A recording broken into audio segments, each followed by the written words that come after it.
Hi, it's Tom here from FDS, and today we're going to look at something a little bit different for this channel. Shock horror, a Springer appears. Yes, it is this, which I have christened the Pwnsneeper, aka the Nerf loser rifle, and I built this for some high FPS games that started up in the UK, where the limit was something ridiculous. I was at nearly 300. And I wanted to have something that was just a little bit different from my usual stuff, and I had the most of the parts for this. I also wanted something to put my alpha kit in that I bought a while ago, and this seemed like a good idea. So, first of all, we're going to have a look in close up at some of the paint and bodywork details.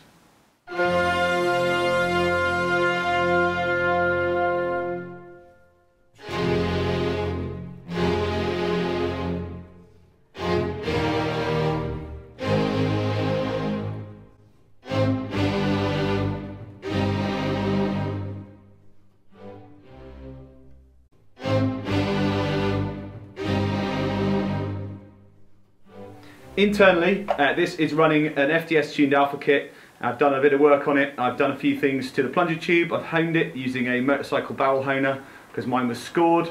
I've also changed the O-ring on the plunger because the one that was supplied was junk and it was swollen, it didn't fit. So I threw that in the skip, and I used a bath plug O-ring. So if you have a problem with your alpha kit O-ring, you need a metal bath plug O-ring. They're quite expensive by O-ring standards, but they do fit. And all the metric O-rings that you'll get in car stores and stuff are generally not the right size. So just bear that in mind, especially if you're in the UK. Now this is running the standard alpha kit barrel, and the spring is a 10 kilogram Orange Modworks Longshot spring from back in the day, because I don't want a really heavy spring rate. First of all, I don't feel the need for it, and second of all, I'm getting old and I can't prime like all you young hench guys. So I would prefer to have a lighter spring rate and keep the rate of fire up a little bit and actually have some comfort in my prime. I know you can get 300 feet per second out of a long shot with stupid spring rates, but that wasn't the aim. What I was looking for was something that was reasonably long ranged and fairly precisely made, which had a reasonable rate of fire. Now this one is running katana mags at the moment, and I think those work best with the alpha kit. I've tried a few different ones. And the worker curved mags with the honeycomb on are not bad, but they don't position the dart quite perfectly for the pusher. I feel the katana mag puts it in the right place. It's to do with the position of the feed lips and the actual dart.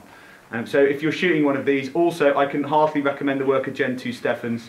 Aerodynamically they're just better, and in game terms they jam less often, they fire much straighter, they're more predictable, and they're just a better dart. So if you've got a competition type setup and you want to go and play some games with short darts and you're going over 150 feet per second, definitely take the worker ones in preference to the ACCs. Some people reported difficulties with the ACC dart due to its pointed tip shape, which I've never liked, and particularly Treasy noticed in his mag that he would get the tip would point downwards a little bit, and then as the pusher closed the breech, it would just go in slightly sideways and fold itself or get chomped. So just bear that in mind. If you've got a flat-headed dart, it loads much more cleanly in these pusher-style breeches. So that's the stuff that I've done inside. I've added a little bit of reinforcement in the back here, and then the bolt carrier on this is a standard one. If you buy an alpha kit, throw the bolt sled in the bin because it's absolute trash. It's completely useless, and just get rid of that. So we're going to put it over the Chrono today. I'm going to be shooting the same ACC 1 gram Stephens that I used for the Retaliator test, because those mean we'll have a comparable test again. I'm going to have to buy some fresh Gen 3 ACCs now, I think, for my next test. So we'll see what we get over the Chrono, and I'm thinking probably mid 190s if we're really lucky. So let's have a look.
I'll just quickly mention how I did the flat top on this. It's the same method that I used on my Kardashnikov Rapid Strikes. There's a top plate of 4.5mm PVC sheet, and there's a bottom plate which is in a clamshell. Again, there's two bottom plates in 4.5mm PVC. Those are bonded to the shell and then smoothed in with filler. I'll put a link to the build log for those of you that want to see the pictures of it with its guts hanging out.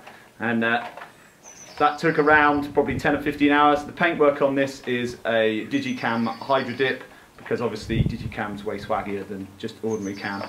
And then there's a gunmetal on the accents, and then a gunmetal on the barrel.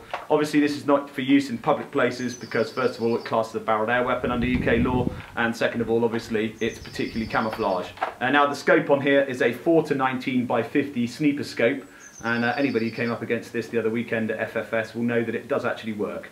Now it is a little bit big. You can get away with just a 3 or a 4 times scope. They're perfectly adequate for these, but this was the same price, so I thought why not have total overkill. And if you're going to go out, you might as well go out and go big. So that is the Pwnsneeper, and now we're going to take a look and review the chrono data.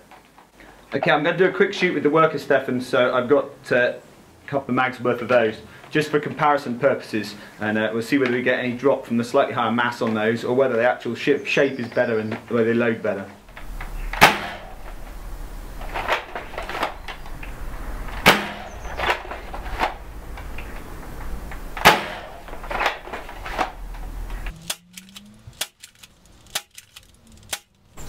Yeah, those are definitely shooting better. I've just had 3 in a row over 200.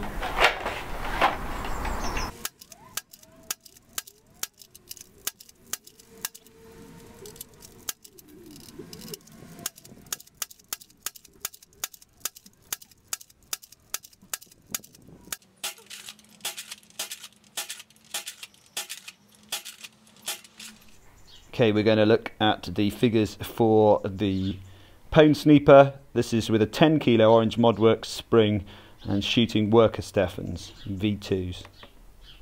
So that's a high of 206 feet per second, which I think you agree is pretty impressive for a 10k spring. Low of 194 feet per second. Average 200 feet per second. Extreme spread 12.